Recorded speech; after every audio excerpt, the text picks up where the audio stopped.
നമസ്കാരം. ചിലർ പറയുന്നത് കേട്ടിട്ടില്ലേ, അവരെന്നെ ചതിക്കുമെന്ന് ഞാൻ ഒരിക്കൽ പോലും വിശ്വസിച്ചിരുന്നില്ല. ഞാൻ അവരെ വിശ്വസിച്ചു, പക്ഷേ അവരെന്നെ ചതിക്കുകയാണ് ചെയ്തത് എന്ന്. അതേപോലെ അവരെന്നോട് ഈ രീതിയിൽ ചെയ്യുമെന്ന് ഒരിക്കലും ഞാൻ ഓർത്തിരുന്നില്ല കേട്ടോ. എന്തൊരു ചതിയാണ് എന്നോട് ചെയ്തത് എന്നിങ്ങനെ പറയും. എനിക്കും കിട്ടും അവസരം, തിരിച്ച് ഞാൻ ചോദിച്ചോളാം എന്നിങ്ങനെ പറയും. അല്ലെങ്കിൽ ദൈവം അവർക്ക് അതിന് തക്കതായ ശിക്ഷ കൊടുത്തോളും എന്നിങ്ങനെയും പറയും. ഇല്ലേ, ചതിയെക്കുറിച്ച് നമ്മൾ ഒത്തിരി കേട്ടിട്ടുണ്ട്. ഏത് സമയത്തും കിട്ടാവുന്ന ഒരു സംഭവമായി ചതി എന്ന് പറയുന്നത്, ഇല്ലേ. നമ്മൾ വിശ്വസിക്കുന്നവർ ചതിക്കുമ്പോൾ നമുക്ക് ഒത്തിരി ദുഃഖമായിരിക്കും, ഇല്ലേ. അതുപോലെ തന്നെ നമ്മളെ തന്നെ ചതിക്കുന്ന സംഭവങ്ങളുണ്ടായാലോ? അങ്ങനെ ഉണ്ടോ? നമ്മളൊന്ന് ചിന്തിച്ചു നോക്കിയേ. നമുക്ക് നമ്മളെ തന്നെ ചതിക്കുന്ന അവസരങ്ങൾ. അങ്ങനെ ഒരു കഥ ഞാൻ പറഞ്ഞു കേൾപ്പിക്കാം. ഒരു ഗ്രാമത്തിലൊരു പാൽക്കാരനുണ്ടായിരുന്നു. അയാൾക്ക് ഭാര്യയും ഒരു മകളും ഉണ്ടായിരുന്നു. അയാൾ പട്ടണത്തിൽ കൊണ്ട് പാല് കൊടുത്ത്, അതായത് പുഴ കടന്ന് അക്കരെ കടന്ന് പാല് കൊടുത്താണ് അയാൾ ജീവിച്ചുകൊണ്ടിരുന്നത്. ഈ കഥ നിങ്ങൾ ഒത്തിരി കേട്ടിട്ടുള്ളതായിരിക്കും കേട്ടോ. എല്ലാവരും മിക്കവാറും പറയുന്ന കഥയാണ്. അപ്പം പാലിങ്ങനെ കൊടുക്കാൻ പോയി പട്ടണത്തിൽ കൊണ്ട് പാല് കൊടുക്കും. അതിൽ നിന്ന് പിന്നെ പൈസ കിട്ടും. അതുമായിട്ട് തിരിച്ചു വരും. അങ്ങനെ പൈസ ഇങ്ങനെ സൂക്ഷിച്ച് വയ്ക്കും. അതായിരുന്നു അയാളുടെ സ്വഭാവം. അങ്ങനെ ഇരുന്നപ്പോൾ അയാൾ ഓർത്തു, കുറച്ചുകൂടെ പൈസ ഉണ്ടാക്കണം, ഈ പാല് വിറ്റിട്ടുണ്ടെങ്കിലും ഒന്നും ജീവിക്കാൻ പറ്റില്ല, അപ്പോൾ ഇച്ചിരിയോടെ കുറച്ച് പൈസ ഉണ്ടാക്കണം എന്നുള്ള ഉദ്ദേശത്തോടു കൂടി അയാൾ പുഴ കടന്നപ്പം പാലിലേക്ക് ശകലം വെള്ളം പുഴയിൽ നിന്ന് കോരി ഒഴിച്ചോണ്ട് പോയി. അവിടെ കൊണ്ട് പാല് കൊടുത്തു. ആ പൈസ കിട്ടി. അത് തിരിച്ച് കൊണ്ട് സൂക്ഷിച്ചു വെച്ചു. അങ്ങനെ കുറച്ച് രൂപയായി കഴിഞ്ഞപ്പം ആ മകള് പ്രായമായി പുള്ളിയുടെ. അപ്പോൾ പുള്ളിയുടെ ഏറ്റവും വലിയ സ്വപ്നമാണ് മകളുടെ കല്യാണം നല്ല രീതിയിൽ നടത്തുക എന്ന്. ഏത് അച്ഛനമ്മമാരും ആഗ്രഹിക്കുന്ന പോലെ കുറച്ച് സ്വർണവും കുറച്ച് ഡ്രസ്സും ഒക്കെ വാങ്ങാമെന്ന് പുള്ളി തീരുമാനിക്കുന്നു. അങ്ങനെ പൈസയായിട്ട് പോയി പട്ടണത്തിൽ പോയി സ്വർണങ്ങളും വസ്ത്രങ്ങളും ഒക്കെ വാങ്ങി പുള്ളി ഭയങ്കര സന്തോഷത്തോടു കൂടി തിരിച്ചു വന്ന് വള്ളത്തെ കയറുകയാണ്. വള്ളത്തെ കയറി കഴിഞ്ഞപ്പോഴത്തേനും ഭയങ്കര കാറ്റും മഴയും എല്ലാം ഇടിയും ഒക്കെ കൂടെ വന്നു. അപ്പോൾ പുള്ളി ഓർത്തു അതിനു മുമ്പ് തന്നെ അക്കരെ എത്തണം എന്നോർത്തോണ്ട് വള്ളം ആഞ്ഞു തുഴയുന്നു. തുഴഞ്ഞു കഴിഞ്ഞപ്പോൾ എന്ത് ചെയ്ത, വള്ളം മുന്നോട്ട് പോകില്ല. കാരണം കാറ്റ് പിടിച്ചിട്ട് വള്ളം മുന്നോട്ട് തുഴയാനൊരു ബുദ്ധിമുട്ട്. അങ്ങനെ ആ വള്ളം പതുക്കെ അങ്ങ് മറിഞ്ഞു കഴിഞ്ഞപ്പം അയാളുടെ കയ്യിലുണ്ടായിരുന്ന സ്വർണവും വസ്ത്രങ്ങളും എല്ലാം ഒഴുകി അങ്ങ് പോയി. അപ്പോൾ കുറേ ദൂരം ഒഴുകിപ്പോയി കഴിഞ്ഞപ്പോൾ പുള്ളി പരമാവധി പിടിച്ചെടുക്കാൻ നോക്കിയിട്ടൊന്നും സാധിച്ചില്ല. എല്ലാം നഷ്ടപ്പെട്ടു പുള്ളിക്ക്. ഭയങ്കര കാറ്റും മഴയായതുകൊണ്ട് പിന്നീട് വെള്ളത്തിൽ തിരയാനും സാധിച്ചില്ല. അയാൾ കരഞ്ഞുകൊണ്ട് വീട്ടിൽ ചെന്നപ്പോൾ ഭാര്യ പറഞ്ഞു, ഞാൻ നിങ്ങളോട് പറഞ്ഞില്ലേ, കർമ്മത്തിൻ്റെ ഫലം മാത്രമേ നമുക്ക് കിട്ടുകയുള്ളൂ.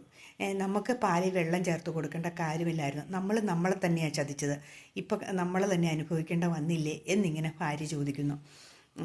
അപ്പം ഇതിൽ നിന്ന് നമുക്കൊരു കാര്യം മനസ്സിലാക്കാം, ഇല്ലേ. നമ്മൾ സത്യസന്ധമായിട്ട് ജീവിച്ചിട്ടുണ്ട്, നമ്മൾ ഒരു ചതിയിലും നമ്മൾ പെടില്ലാന്നേ. കാരണം നമ്മൾ ആ സമയത്ത് രക്ഷപ്പെടാനുള്ള മാർഗം നമുക്ക് കാണും, ഇല്ലേ. ആരും നമ്മളെ ചതിക്കാനും വരില്ല. നമ്മൾ സത്യസന്ധമായിട്ടാണ് മുന്നോട്ട് ജീവിക്കുന്നതെങ്കിൽ. നിങ്ങൾ ശ്രദ്ധിച്ചിട്ടുണ്ടോ, നമ്മളെ എത്രമാത്രം നമ്മൾ ചതിക്കുന്നുണ്ടെന്ന്. മദ്യം, മയക്കുമരുന്ന്, സിഗരറ്റ്, പുകവലി, ഇതിലൂടെ നമ്മളെ തന്നെയല്ലേ ചതിക്കുന്നത്. അത് നിരോധിച്ചേക്കുന്ന അതിൻ്റെ പുറത്ത് ഹാനികരമാണെന്ന് എഴുതി വെച്ചിട്ടുണ്ട്, ഇല്ലേ. ഓരോന്നിൻ്റെ സിഗരറ്റിൻ്റെ പുറത്തുണ്ട്, മദ്യത്തിൻ്റെ പുറത്തുണ്ട്. എങ്കിലും നമ്മളത് മേടിച്ച് നമ്മുടെ ആരോഗ്യം കളയാൻ ശ്രമിക്കും, ഇല്ലേ. നമ്മളെ നിയന്ത്രിക്കാൻ മുന്നറിയിപ്പുകളെല്ലാം തന്നിട്ട് നമ്മൾ കള്ളത്തരത്തിൽ കൂടിയും നമ്മൾ മദ്യപിക്കുകയും പുകവലിക്കുകയും ഒക്കെ ചെയ്ത് നമ്മുടെ ജീവിതം കളയുന്നവരുണ്ടല്ലേ. പിന്നെയുണ്ട് ഹെൽമെറ്റ് ധരിക്കുക എന്ന് പറയുന്നത്, സീറ്റ് ബെൽറ്റ് ഇടുക എന്ന് പറയുന്നത്. നമ്മൾ പോലീസുകാരെ പേടിച്ചാൽ ചെയ്യണേ, അല്ലാണ്ട് നമ്മുടെ രക്ഷയ്ക്ക് വേണ്ടിയിട്ടല്ല അത് നമ്മൾ ചെയ്യുന്നത്, ഇല്ലേ. ഒന്ന് ചിന്തിച്ച് നോക്കിയേ. ഹെൽമെറ്റ് വയ്ക്കാതെ എത്രയോ പേര്, ഒരു ബൈക്ക് 2 പേര് പോണ സ്ഥലത്ത് 3-4 പേര് പോകുന്നവരുമുണ്ട്, ഇല്ലേ. അതേപോലെ കാറ് ഓവർ എന്നാന്ന് പറയണത്, സീറ്റ് ബെൽറ്റ് ഇടാതെ ഓടിക്കുന്നു. അതേപോലെ ഓവർ സ്പീഡിൽ ഓടിക്കുന്നു. എന്തൊക്കെ റോങ് സൈഡ് കയറുന്നു. ഇങ്ങനെ എന്തെല്ലാം നിയമങ്ങൾ ലംഘിക്കാനും നമ്മളെ ശ്രമിക്കാറില്ലേ. അത് നമ്മളോട് തന്നെ ചെയ്യുന്ന ഒരു ചതികളല്ലേ. ഓരോ സംഭവങ്ങളും നമ്മൾ എടുത്തു നോക്കിയാൽ നമ്മളോട് തന്നെ ചെയ്യുന്ന ചതികളല്ലേന്ന്. നിങ്ങളൊന്ന് ചുമ്മാ നിസ്സാരം ചിന്തിച്ച് നോക്കിയേ. നമുക്ക് ജലദോഷമോ തൊണ്ടവേദനയോ എന്തെങ്കിലും ഉണ്ടെങ്കിൽ ചില സമയം നമ്മൾ പോയി ഐസ്ക്രീമോ ഷെയ്ക്കോ എന്തെങ്കിലുമൊക്കെ മേടിച്ച് കുടിക്കും, ഇല്ലേ. നമ്മളോട് തന്നെ ചെയ്യുന്ന കാര്യങ്ങളല്ലേ. നമുക്ക് വേണ്ട എന്ന് പറയുന്ന കാര്യങ്ങൾ നമുക്ക് ചെയ്യാൻ ഭയങ്കര ഉത്സാഹമാണ്, ഇല്ലേ.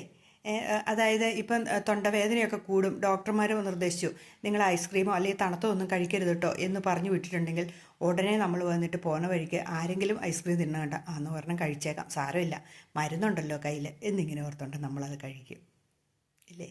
ഇങ്ങനെ ഓരോ സംഭവങ്ങളും. ഈ പാൽക്കാരൻ്റെ കഥ പറഞ്ഞ കണക്ക് നമ്മളെന്തോ ആർത്തിയോടെയാണോ അതോ എന്തോ ഒരു ഉദ്ദേശത്തോടെയാണ് നമ്മൾ നമുക്ക് വേണ്ടിയിട്ട് പാരയായിട്ട് നിൽക്കുന്നത്. നമ്മളെപ്പോഴും ഒന്ന് ചിന്തിച്ചാൽ മതി. നമ്മളെ സൂക്ഷിക്കേണ്ടത് നമ്മൾ തന്നെയാണ്, ഇല്ലേ. സത്യസന്ധമായിട്ട് ജീവിക്കുക എന്നുള്ള ഈ ലോകത്തിലെ ഒരു ഒരു നല്ല കാര്യമാണ്. സത്യസന്ധത ജയിക്കുകയുള്ളൂ. കള്ളം പറഞ്ഞിട്ടുണ്ടല്ലോ, ഒരു 100 കള്ളം പറഞ്ഞാലും നമുക്കത് സത്യമാക്കിയെടുക്കാൻ ഭയങ്കര പാടാണ്. ഇപ്പം പറയണ പോലെ ആയിരിക്കില്ല കുറച്ച് കഴിയുമ്പോൾ പറയുന്നത്, ഇല്ലേ? നമ്മളൊരു നുണ പറഞ്ഞു നോക്കിയിട്ടുണ്ടെങ്കിൽ 100 പ്രാവശ്യം ചോദിച്ചിട്ടുണ്ടെങ്കിലും തിരിച്ചും മറിച്ചും ചോദിച്ചാലും നമ്മൾ അത് 100 തരത്തിൽ പറയാൻ ശ്രമിക്കും. കാരണം നമുക്കത് ഉറപ്പില്ല.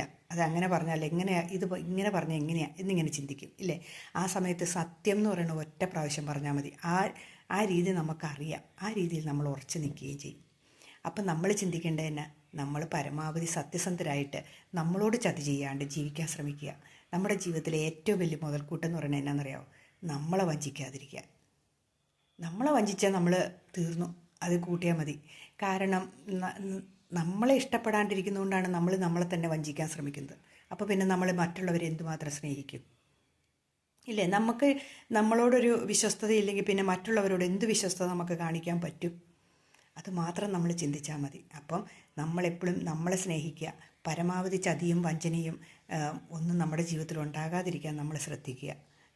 മറ്റുള്ളവരുടെ മുമ്പിൽ നമ്മളെപ്പോഴും ആർക്കെങ്കിലും ഒരു ചെറിയ ഉപകാരമെങ്കിലും ചെയ്യാൻ നമ്മൾ ശ്രമിക്കുക. അതാ വേണ്ടത്, അല്ലാതെ വേറൊന്നും വേണ്ട കേട്ടോ. അത്രമാത്രം മതി ജീവിതത്തിൽ വിജയിക്കാൻ. അപ്പോൾ എല്ലാവർക്കും ഞാൻ നല്ലൊരു ദിവസം ആശംസിക്കുന്നു. നന്ദി.